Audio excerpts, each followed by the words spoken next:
Vamos a hablar hoy, mejor dicho, vamos a contar dos imposturas.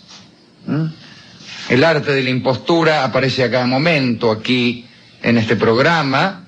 Nosotros mismos tal vez somos impostores, tal vez yo no soy este que digo ser, lo cual sería una verdadera suerte para todos nosotros. Pero hoy tenemos dos historias bastante cercanas después de todo. La primera comienza en Berlín en 1906. Hay un zapatero de 57 años llamado Wilhelm Voigt. Wilhelm Voigt. Zapatero que tenía una cierta obsesión por los uniformes militares. Le gustaban los uniformes militares. Durante 27 años había estado preso por varios delitos menores y recién liberado de la cárcel, ya salía el tipo y vio en una vidriera un uniforme de capitán que colgaba en una tienda de esas donde venden ropa de segunda mano. Y entró a la tienda, se probó el uniforme y se lo compró. Dice, yo ahora que salgo de la cana, si no puedo darme el gusto de ponerme un uniforme de capitán, ¿en qué país vivimos?, dijo el tipo.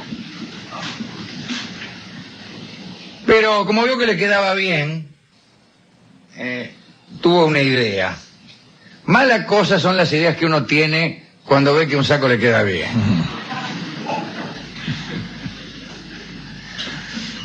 Y se le ocurrió que podía conseguir con ese uniforme un poco de respeto y algún dinero, o quizá en el orden inverso.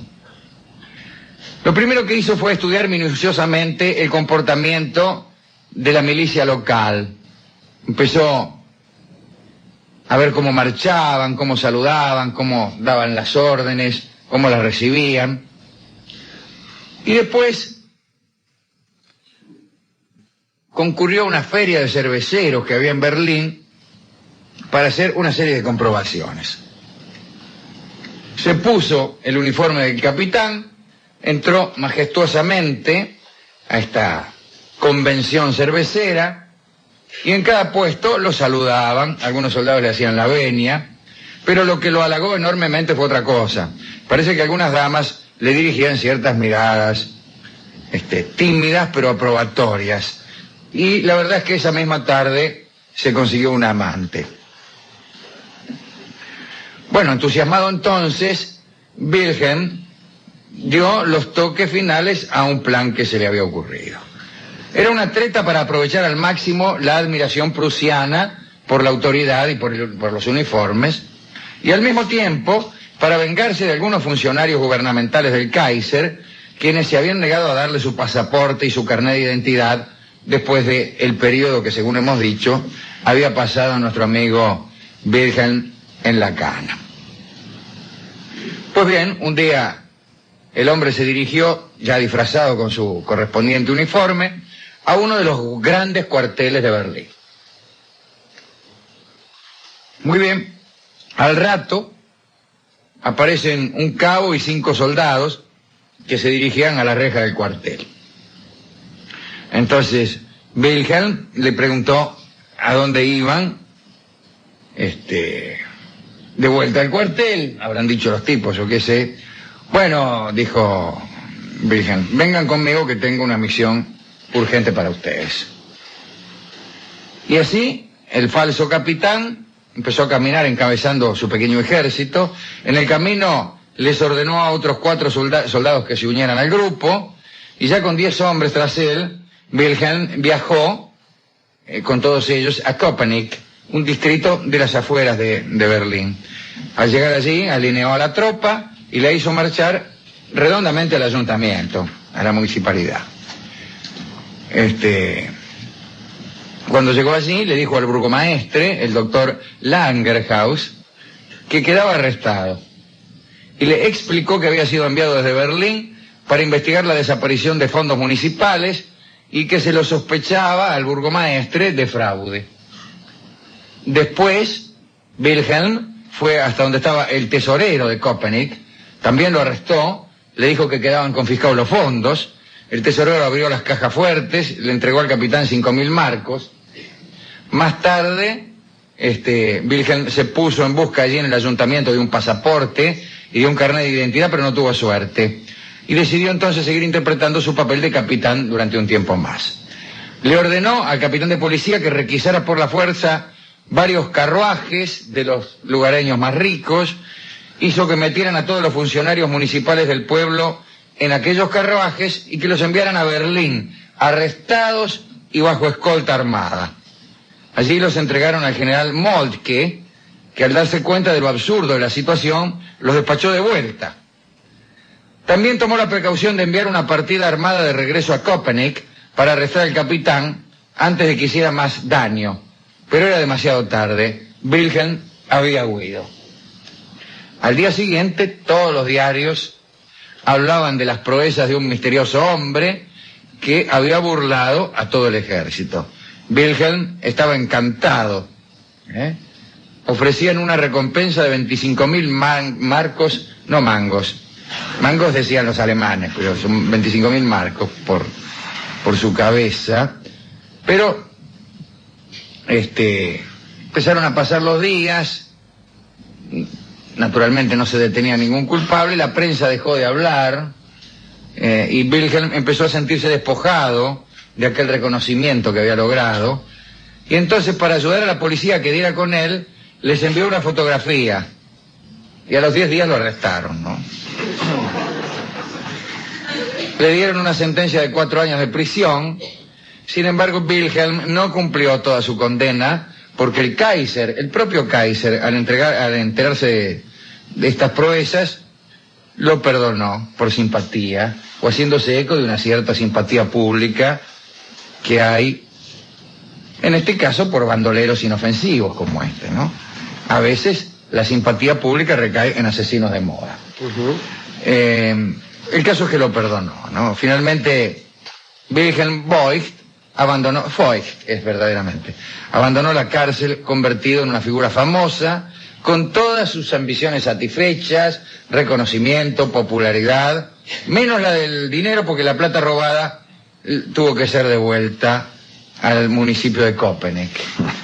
Wilhelm emigró a los Estados Unidos, allí participó en algunas comedias musicales como actor, hasta que una invitación de una rica viuda berlinesa cambió ya definitivamente su vida, porque parece que la mina, cautivada por la audacia de los actos del falso capitán, le concedió una pensión de por vida, que le permitió retirarse cómodamente en Luxemburgo. Murió allí en 1922 a los 72 años. Mira vos, Wilhelm. Me encantó. A mí me gustó esta historia. Muchísimo. Eso debe ser lo de... Lo de la barredora. ¿Y la barredora o lo basurero o el ruido por el ruido mismo? Barredora. Ayer cerca de mi casa pasaron los muchachos a las 3:30 de la mañana a recoger la basura, pero pasaron además con toda la banda. ¿Cómo es eso? Quiero decir, hacían funcionar todo, ¿Sí? mucho, pero mucho ruido y con una gran efectividad en el emboque de basura. Es más o menos del 70%.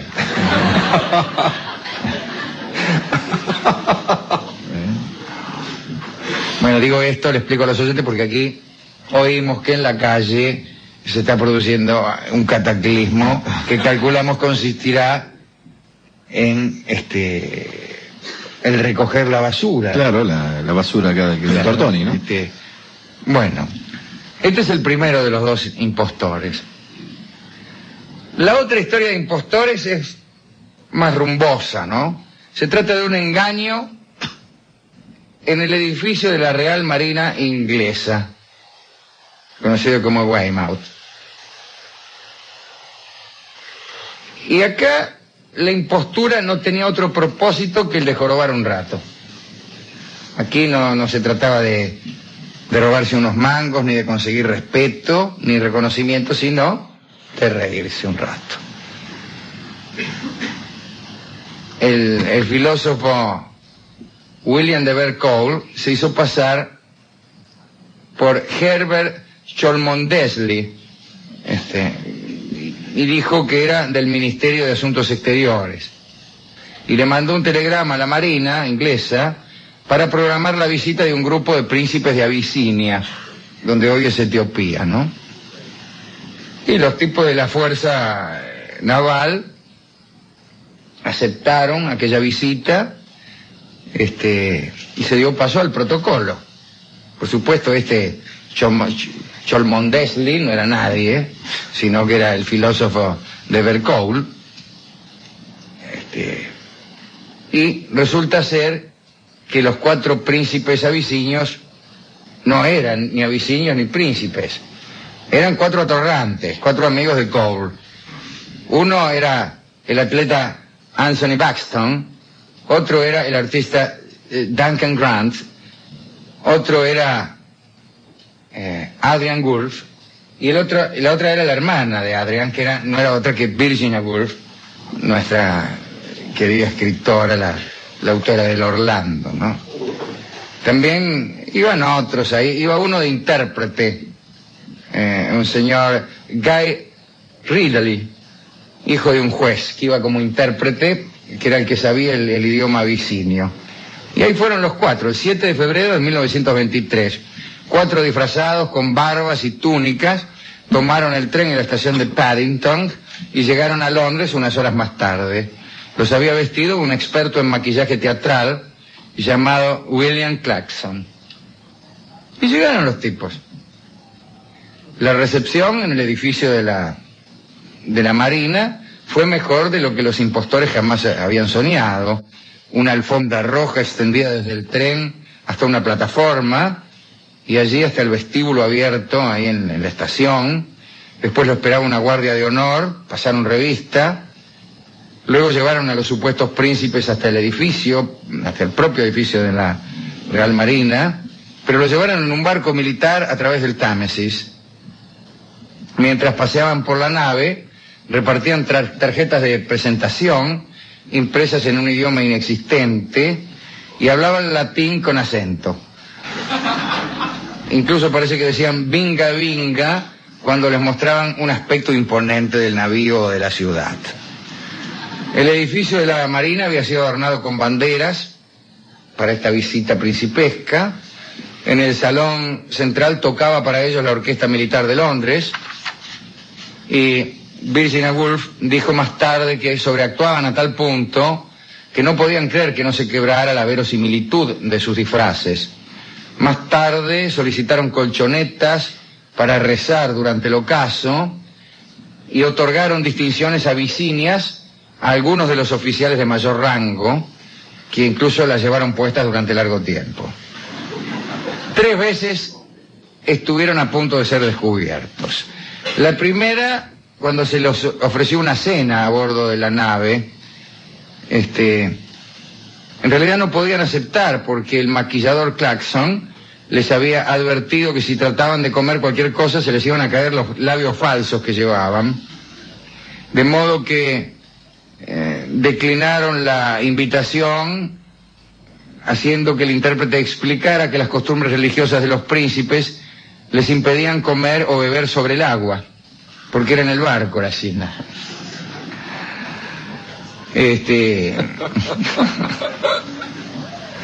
Después se asustaron mucho cuando les presentaron a un oficial que era pariente de Virginia Woolf y que lo tenía visto también a Cole, pero el oficial pasó de largo y no reconoció a ninguno de los dos. Y el tercer momento de pánico fue cuando Buxton, el deportista, estornudó y se le piantó la mitad del bigote. Por suerte se lo pegó antes de que alguien lo notara. La visita terminó con fotografías para la prensa, saludos por telegrama del rey Jorge V, un tratado de amistad que se firmó entre el Principado de Abisinia y Londres. Les regalaron a los príncipes, al despedirse, una imitación de la corona británica muy cara y varios escudos de protocolo. Después de la despedida, reunidos en Londres y ya sin disfraces, la Woolf, su hermano Buxton, Ridley, Cole, Grant y Clarkson redactaron un perdón a la más alta jerarquía de la Real Marina. Y bueno, imagínense la vergüenza de los oficiales engañados. Fue tal esta vergüenza que no hicieron nada contra los impostores, les cobraron una multa de 4.000 libras por los gastos y les reclamaron los regalos de vuelta. Los impostores pagaron y así terminó aquella aventura. Impresionante. Qué lindo. ¿A quién dedicar estas dos imposturas, ¿no? Estas dos historias? Bueno, naturalmente a sus protagonistas, a Wilhelm Feucht y a este cuarteto de atorrantes, o a este sexteto de atorrantes, encabezados por Virginia Woolf, aquella escritora, autora de esa novela tan curiosa que es el Orlando.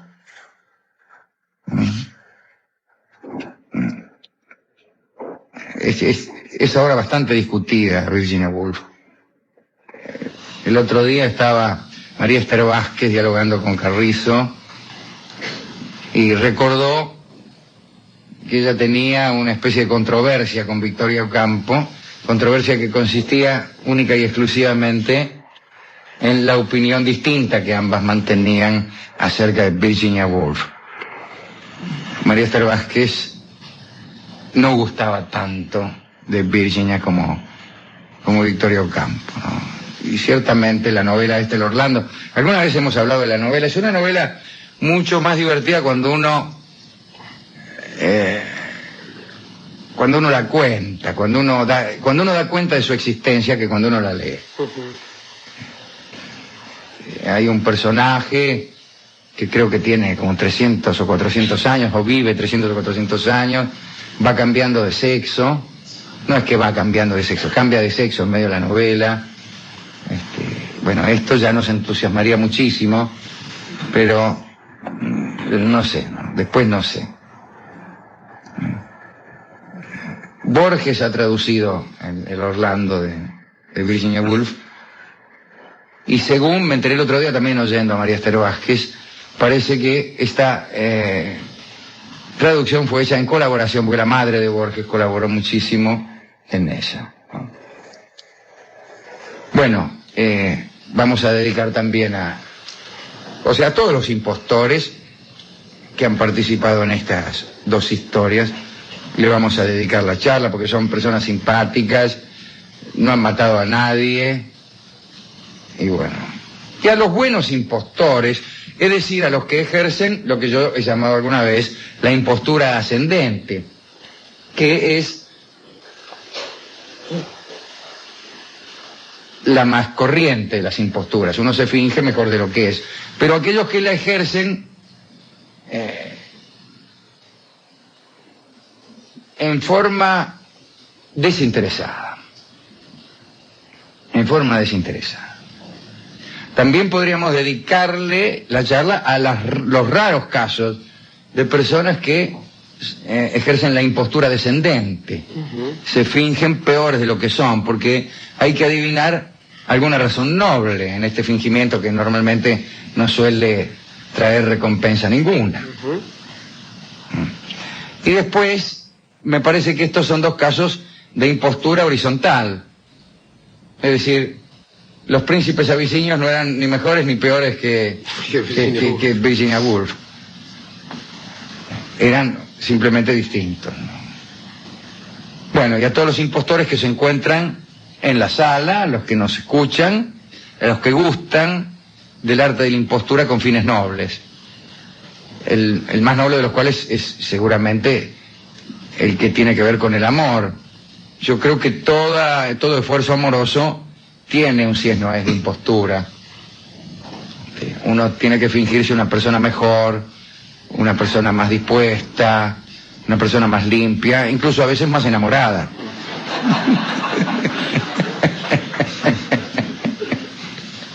Pero eso termina por ennoblecer la gesta amorosa. El otro día en Córdoba tuvimos el vislumbre de una situación desgraciada. El tener que fingirse peor para gustarle a alguien que tiene los gustos más cerca de un vendedor de autos usados que de un príncipe. Sí. Y a veces suele ocurrir, y entonces esa impostura es fatalmente descendente. A muchos de nosotros le debe haber pasado. Ha ido en algún lugar y hay que fingirse un poco más grosero, hay que decir algunas malas palabras, solo para gustarle a ciertos oyentes. Digo a...